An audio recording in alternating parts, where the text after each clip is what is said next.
Sir मैं बहुत मेहनत करूंगा, सब कुछ पढ़ लूंगा सर, अब मैं 95 प्लस या 90 प्लस स्कोर कर सकता हूं कि नहीं कर सकता हूं। मार्केट में आपको बोलेंगे कि हाँ यू कैन, कर सकते हो, लेकिन रियलिटी की बात करूं, प्रैक्टिकल बात करूं, लॉजिकल बात करूं तो आप 45 दिन में ये स्कोर नहीं कर सकते हो। सिर्फ जोश में आके मैं कमबैक कर लूंगा, नहीं हो सकता ये कमबैक।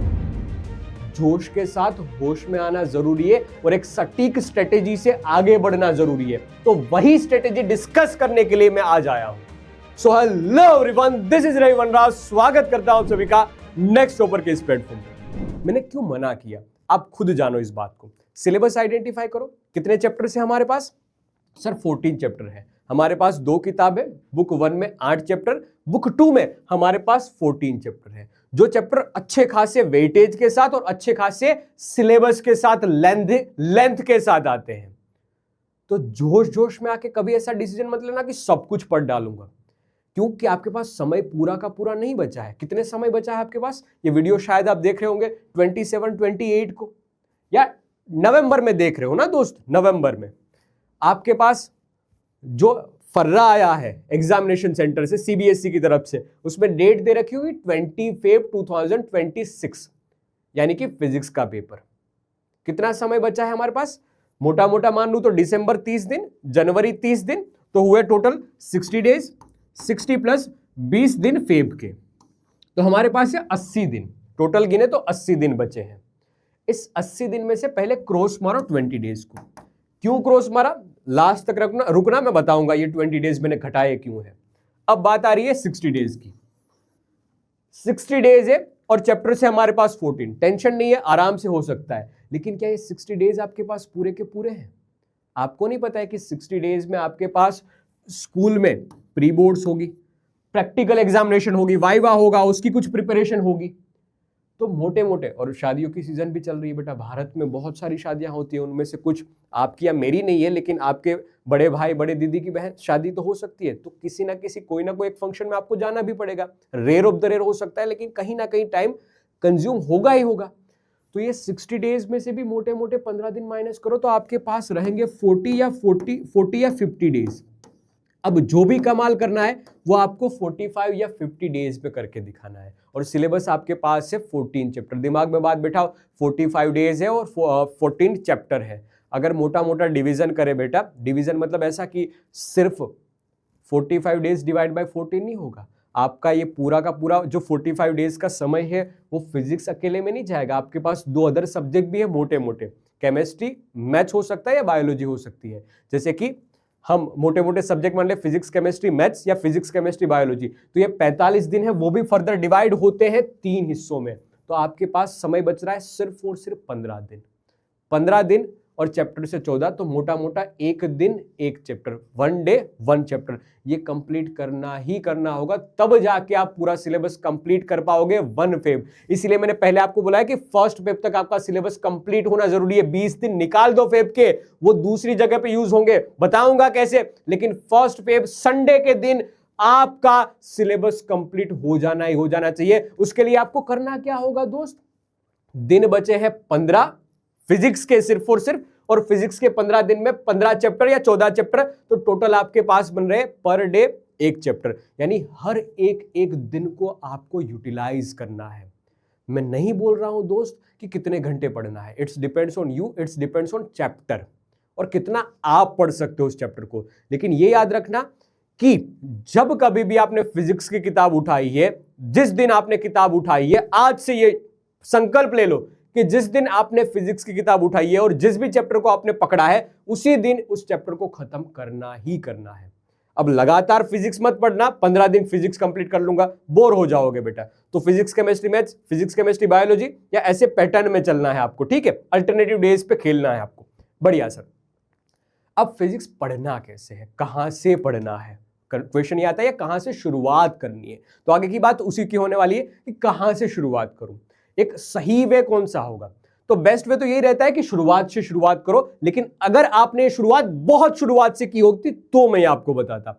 अभी के समय पे बेस्ट वे ये होता है कि आप स्कोर पे ध्यान दो। जैसे कि इनके मार्क्स देखना दोस्त, पहली किताब 1 बुक 1 के मार्क्स देखना, electric charges and field 4, electrostatic potential capacitance 6, फिर अगेन करंट इलेक्ट्रिसिटी 6, 5, 3, 3, 6 और 3, इन सबका समेशन करोगे ना आपको मिलेगा 36 मार्क्स। 36 मार्क्स बुक 1 के। अगेन जो 70 में से माइनस कर दो या इन सबका समेशन कर दो, मिलेगा आपको 34 मार्क्स किताब दूसरी के। तो ऑलमोस्ट दोनों के इक्वल है, जबकि सिलेबस इस वाले का ज्यादा बड़ा है, बुक 2 कंपैरेटिवली आसान है। इसमें एक ही बड़ा हाथी है, जो बड़ा हाथी है रे ऑप्टिक्स, चैप्टर नंबर 9। इस बड़े हाथी को पछाड़ दिया, फिर सारे चैप्टर्स छोटे छोटे हैं। तो बुक 2 से शुरुआत करो। समझदार इंसान ये करता है कि बुक 2 से शुरुआत की, पहले इस बड़े हाथी को निपटा दिया। जब हाथी को निपटा दोगे ना, बड़ा काम यही होता है कि हाथी को निपटाना। फिर हाथी जब एक बार गिर गया, उसके बाद ये सारे को तो हम सैनिक को तो गिरा देंगे। तो यहां से शुरुआत करो, फिर जैसे ही ये कंप्लीट हो वापस आ जाना बुक 1 पे, आराम से चीजें पढ़ते जाना। फिर तो आपको पता ही है कि इलेक्ट्रोस्टैटिक चार्ज वगैरह वगैरह शुरुआत में आपने बहुत अच्छी तरीके से पढ़ा था। मूविंग चार्जेस एंड मैग्नेटिज्म वगैरह वगैरह वाले चैप्टर से आपने पढ़ाई छोड़ी थी, मुझे याद है दोस्त, मुझे याद है। तो यहां से आपने पढ़ाई छोड़ी थी, वापस वहां से कम बैक कर लेना। तो शुरुआत इंपॉर्टेंट है कि यहां से आप करो। अब बात ये आती है कि कर ली शुरुआत, कहां से पढ़े? हमारी स्कूल एग्जामिनेशन या मतलब एक सूटेबल वे बताइए कि जहां से हम पढ़ पाए, ये सारे चैप्टर्स कवर कर पाए। बेटा तो आज के समय पे आपके लिए यूट्यूब एक वरदान समान है कि जिसमें हर टाइप का कंटेंट है। बेटा हर टाइप का कंटेंट है, आप क्या कंज्यूम करते हो या आप पे डिपेंड करता है। तो ये 14 के 14 चैप्टर के वन शॉट्स आपको हर नहीं लेकिन मेजोरिटी बोल सकते हैं कि आपको बहुत सारे ऐसे टीचर्स मिलेंगे, बहुत सारे ऐसे लेक्चर्स मिलेंगे कि जहां पर ये सारा सिलेबस कवर करवाया चुका है, सारे लेक्चर्स आपको मिल जाएंगे। तो आप वहां से पढ़ सकते हो। अगर आप नेक्स्ट टॉपर्स या मुझसे पढ़ते हो दोस्त, तो इसी क्लास 12th के चैनल पे ही आपको वन शॉट्स वे ऑप्टिक्स तक मिल जाएंगे, और हो सकता है कि आने वाले समय पे और भी अपलोड हो जाएंगे, जो कि समय के साथ साथ सारी चीजें कंप्लीट हो जाएगी। तो 12th साइंस की यूट्यूब चैनल नेक्स्ट टॉपर्स की, वहां से आप कवर कर सकते हो। वहां पर भी मैंने डिटेल में हर चीज बताई है बेटा। डेरिवेशंस किए हैं, न्यूमेरिकल्स किए हैं, थियोरेटिकल क्वेश्चंस किए हैं, जो क्वेश्चंस पूछे गए हैं 2025 में 24 में वो भी किए हैं, और उसके साथ साथ प्रेडिक्टेड क्वेश्चन भी बताया कि ये क्वेश्चंस पूछे जा सकते हैं। तो कुछ वन शॉट्स की खास बात रहेगी, अगर आप पढ़ रहे हो पहले से मुझसे तो आपको ये चीजें पता होगी, ठीक है। इसके साथ साथ अगर आप प्रारंभ बैच के बच्चे हो बेटा, तो कुछ कहने की बात ही नहीं है, क्योंकि आपको पता है कि हमने डिटेल्ड में कंटेंट वहां पर दिया है कि जो पूछा गया अब तक वह, और आने वाले समय में 3 साल तक पूछा जाए उतना कंटेंट वहां पर दे दिया है। तो अगर प्रारंभ बैच के बच्चे हो बेटा, तो सारा कंटेंट आपके पास ऑलरेडी अवेलेबल है, पीसीबी के फॉर्म में, क्लास नोट के फॉर्म में, वीडियो लेक्चर के फॉर्म में, हर चीज आपके पास पहले से है। तो इन शॉर्ट मैं आपको कहना यह चाहता हूं दोस्त कि कंटेंट की कोई कमी नहीं है। चाहे आप प्रारंभ बैच ले लीजिए, चाहे आप अपनी एप्लीकेशन ले लीजिए, या चाहे आप यूट्यूब ले लीजिए, हर जगह पे कंटेंट अवेलेबल है। आपके पास कमी है समय की। समय कितना बचा है दोस्त आपके पास? Just 45 days. इस 45 डेज में आपको एक ऐसा फाइनल टच चाहिए कि जहां से कोई आपको उंगली पकड़ के बता दे बेटा कि यहां से इतने क्वेश्चंस आ सकते हैं। बेटा ये कंसेप्ट पे तू टाइम वेस्ट कर रहा है, ये टॉपिक उतना डिटेल में पूछा ही नहीं जाता है दोस्त, क्यों इस पे टाइम वेस्ट कर रहा है? आगे बढ़। हाँ, इसको भूल के मत जा दोस्त, यहां से न्यूमेरिकल आते हैं, फॉर्मूला याद रख ले। ये थियरी के साथ पूछा जाता है, ये वाला डेरिवेशन आईएमपी है, ये कर ले पहले। तो कुछ ना कुछ आपको छोड़ना होगा और कुछ ना कुछ डिटेलिंग के साथ पढ़ना होगा। अब ये क्या छोड़ना, क्या पकड़ना, अगर आप समझ पा रहे हो, आगे बढ़ पा रहे हो, तो इनफ है, ये सारी चीजें इनफ है, आप इससे आगे बढ़ सकते हो। लेकिन अगर आप ऐसा लगता है कि नहीं सर, अब कोई ऐसा साथी चाहिए कि जो हमें इस हर चीज में गाइड कर दे और हमें रोज मोटिवेट करता करता हमारा हाथ खींच के हमें आगे बढ़ाता जाए, तो उसके लिए निर्भय करके बैच है। निर्भय बैच जस्ट लॉन्च हुई है, 1 दिसंबर से उसकी क्लासेस शुरू होने वाली है दोस्त। तो आप उस निर्भय बैच का रेफरेंस ले सकते हो, लिंक नीचे मैं डिस्क्रिप्शन में दे दूंगा। इस निर्भय बैच के साथ साथ निर्भय प्रो बैच की भी इंफॉर्मेशन आपको मिलेगी कि जहां पर निर्भय यानी कि बोर्ड प्लस सीयूईटी, जिसको निर्भय प्रो कहा गया है, तो उसकी इंफॉर्मेशन भी आपको नीचे लिंक में ऐड करवा दूंगा, वो डिस्क्रिप्शन से आप पूरा पढ़ सकते हो। इसमें खास बात यह रहेगी कि सारे के सारे लेक्चर से वो लाइव रहेंगे, मतलब आपको हर रोज ऐसा फील होगा कि कोई हमारे साथ आ रहा है, हमारे लिए आ रहा है, हमारी वजह से आ रहा है, कि जो हमारा हाथ खींच के मोटिवेट करके हमें वह रिजल्ट तक ले जाना चाहता है कि जहां तक हमने नहीं सोचा था, और वो करके दिखाएंगे दोस्त। तो उसके लिए निर्भय बैच जरूरी रहेगी। अब बात थी कहां से पढ़नी थी, हो गया, कहां से शुरुआत करनी थी, हो गया। अब कैसे पढ़ना है, मोस्ट इंपोर्टेंट क्वेश्चन, कैसे पढ़ना है। अगेन 80% क्वेश्चन है वो 20% सिलेबस से आता है। तो आपको बस ऐसा 20% सिलेबस ही कंप्लीट करना है जहां से आपका 80% रिजल्ट आ जाएगा। बेटा ये बकवास बात है, सही में बकवास बात है। ये क्लास 9th और क्लास 10th का एग्जामिनेशन नहीं है, ये क्लास 12th का सीबीएसई बोर्ड का एग्जामिनेशन, उसमें भी फिजिक्स। सीबीएसई 2025 में 3 पेपर सेट हुए, सीबीएसई 2024 में 5 पेपर सेट हुए। एनालिसिस करके देख लो दोस्त कि कोने कोने से क्वेश्चंस आए हैं। फिजिक्स की किताब में 80% सिलेबस में से 100% क्वेश्चन पूछे गए हैं। बाकी बचे 20% सिलेबस ऐसा होगा कि वो कंसेप्चुअल क्लियरिटी के लिए होगा, कि वहां पर थोड़ा बहुत rare of the rare type के क्वेश्चंस पूछे गए हैं, वरना मेजॉरिटी सिलेबस आपको कंप्लीट करना ही पड़ेगा। हां, ये डिपेंड करता है कि उस पार्ट में से, उस कंसेप्ट में से फॉर्मूला पूछा जाता है, फॉर्मूला बेस्ड क्वेश्चन पूछा जाता है या कंसेप्चुअल, तो वो वैरायटी रहती है। लेकिन कभी ऐसा मत समझना कि 80% सिलेबस, 80% क्वेश्चन 20% सिलेबस से आता है। नहीं है ये फिजिक्स में, और नहीं है ये क्लास 12th में। रख ले, ये बात मैंने इसलिए लिखी है 80-20 रूल यहां पर, कि आपको 80 मिनट लगातार पढ़ना है। जब भी आप पढ़ रहे हो बेटा, तो 80 मिनट्स लगातार बिना ब्रेक लिए लगातार पढ़ना है। पढ़ना है तब दुनिया गई भाड़ में, नहीं सोचना है किसी के बारे में, पढ़ो तो पढ़ो, खत्म, दैट्स इट। फिर उसके बाद 20 मिनट का ब्रेक लीजिए, माइंड फ्रेश करने के लिए भी जरूरी है बेटा, क्योंकि थोड़े समय के बाद बोर हो जाओगे, तो 20 मिनट का ब्रेक लीजिए। ये ह्यूमन साइकिल है बेटा, इसमें तुम और मैं, मतलब हर एक लेवल पे है। साइंटिस्ट भी इस चीज को मानते हैं बेटा कि फोकस ज्यादातर तक नहीं रहता है, इसलिए 20 मिनट का ब्रेक लेना जरूरी है। मानना है दोस्त मेरी बात, ये प्रूव हो चुका है।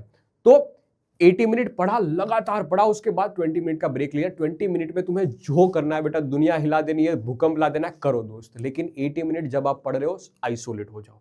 पढ़ना है तब सिर्फ पढ़ना है। अब बात ये आ रही है दोस्त कि गलती ये मत करना कि पढ़ रहे हो तो सिर्फ लेक्चर्स देखते जा रहे हो। उसके साथ साथ आपको नोट्स बनानी है। मैं नहीं बोल रहा हूं कि नोट्स आपको लाल परी लीली परी से ड्रॉ करनी या लिखना, नहीं बेटा। नोट्स या तो सिंगल पेन आपके पास ब्लैक हो, ब्लू हो, जो भी कलर की हो, बस वो यूज करो। बस नोट्स ऐसे बनानी है कि सामने वाला आपको पढ़ा रहा है तो उसकी कुछ कुछ चीजें आपको जो लग रही है, और वो भी सामने वाला मैं हूंगा तो मैं आपको बता दूंगा कि इट्स IMP, यहां से थ्योरी पूछी जाएगी, तो वो थियरी डिटेल में लिखो। मैं बोल दूंगा कि यहां से थ्योरेटिकल क्वेश्चन नहीं आते बेटा, फॉर्मूला और उस पर बेस्ड क्वेश्चंस आएंगे, तो उस हिसाब से लिखो। तो एक ऐसी नोट्स बनाओ कि जो आपका फॉर्मूला शीट का भी काम कर देगी और वो आपका रिवीजन शीट का भी काम कर देगी। तो ऐसी नोट कि जो आपको हर एक इंफॉर्मेशन दे देगी, हर तरीके से काम में आ जाएगी। तो लिखना जरूरी है, और इस हिसाब से भी लिखना जरूरी है बेटा कि हमारी एजुकेशन सिस्टम के हिसाब से तुम 20 फेब को जिस एग्जामिनेशन देने जाओगे, वो एग्जामिनेशन में आपको लिखना है। तो जब लिखने की आदत होगी तो वहां पर स्पीड अच्छी खासी रहेगी, वरना ठप हो जाओगे, सोच नहीं पाओगे या लिख नहीं पाओगे। तो इसीलिए लिखना जरूरी है। यह आपका फॉर्मूला शीट में भी काम में आ जाएगा और रिवीजन शीट में भी काम में आ जाएगा। अब बात यह आ रही है कि उस, जैसे मैं अपनी बात करूं बेटा, तो मेरा जैसे तैसे, मतलब जब मैं देखता था तब की बात, जब मैं स्कूल में था तब की बात थी। मेरा एक समय फिक्स्ड रहता था, जैसे कि 8:30 से 9 बजे तक एक तारक मेहता का उल्टा चश्मा शो आता था, वो टीवी शो मैं बहुत देखता था, सही में दोस्त। तो मेरा टाइम वो फिक्स्ड रहता था। आज तो ठीक है कि वो सब खत्म हो गया, अब ज़्यादा आगे नहीं बोलूंगा। हाँ, तो वैसे टाइम मेरा फिक्स्ड रहता था। तो वैसे आपका भी शायद किसी ना किसी टीवी शो या नेटफ्लिक्स वगैरह में वो टाइम जाता होगा। तो उस टाइम को अब आपको बचाना है। ज़्यादा समय नहीं है आपके पास दोस्त, मान, इसीलिए मैंने रियलिटी चेक दिया है, नहीं है ज़्यादा समय आपके पास। तो आपको समय बचा के एक रिवीजन में समय देना है। एटलीस्ट 30 मिनट आपको रिवीजन करना है। आपको सोने से पहले जितना भी आपने दिन में पढ़ा है वो रिवाइज करके ही सोना है दोस्त। तो रिवीजन इज मस्ट, वरना आगे पार्ट पीछे सपाट वाली स्टोरी हो जाएगी जो हमें नहीं करनी है। अब तक यही तो किया था, अब सुधरना है, अब अच्छा स्कोर लाना है, एक फाइनल टच देना है, एक अच्छा रिजल्ट आना है। ठीक है दोस्त। अब कब तक ये प्रोसेस फॉलो करनी है? जब तक आपका सिलेबस कंप्लीट ना हो जाए तब तक। ये ऐसा गेम नहीं है कि एक दिन में फर्क हो जाएगा, स्ट्रेटेजीज देख ली हमारा काम हो जाएगा, नहीं दोस्त। स्ट्रेटेजीज देखने से कुछ नहीं होता, आपको करना पड़ता है। और सिर्फ एक दिन करने से भी कुछ नहीं होता है दोस्त, लेकिन एक दिन करने से बहुत कुछ हो जाता है, बहुत कुछ। तो एक दिन से फर्क नहीं पड़ता, लेकिन एक दिन से बहुत कुछ फर्क पड़ता है। तो कंसिस्टेंसी मेंटेन करना, जो स्टेप्स मैंने बताए हैं उसके साथ आगे बढ़ना, और लास्ट बात जो मैंने आपको बताया था कि फर्स्ट फेब को अगर हमने सिलेबस कंप्लीट कर लिया, जो कि आपको करना ही करना है, तो बचे हुए 20 दिन या 15 दिन में हमें क्या करना है? तो अदर सब्जेक्ट्स भी हैं बेटा, इंग्लिश या अदर सब्जेक्ट आपके जो भी है, उसको भी थोड़ा टाइम पहले ही दे देना है, ताकि एग्जामिनेशन टाइम पे आपको समय उतना ना देना पड़े। और रही बात ऐसी, बेटा मॉक टेस्ट भी होते हैं। जैसे युद्ध, आप कितना भी सज लो, कितना भी सज धज लो, लेकिन जब तक युद्ध की प्रैक्टिस नहीं करोगे तब तक चीजें आगे नहीं बढ़ेगी, तब तक आप जीत नहीं पाओगे। तो उसके लिए आपको पहले प्रैक्टिस पेपर्स लगाने होंगे, मॉक टेस्ट देनी होगी, तब जाके आपकी प्रिपरेशन और धारदार बनेगी। तो मुझे विश्वास है दोस्त, आप ये चीजें कर लोगे। आप बस आगे बढ़ो, हाथ पकड़ो, हम आपको रोज थोड़ा थोड़ा थोड़ा थोड़ा करके इतने लेवल तक पहुंचाते जाएंगे कि जहां तक आपने खुद नहीं सोचा होगा कि yes I can do this.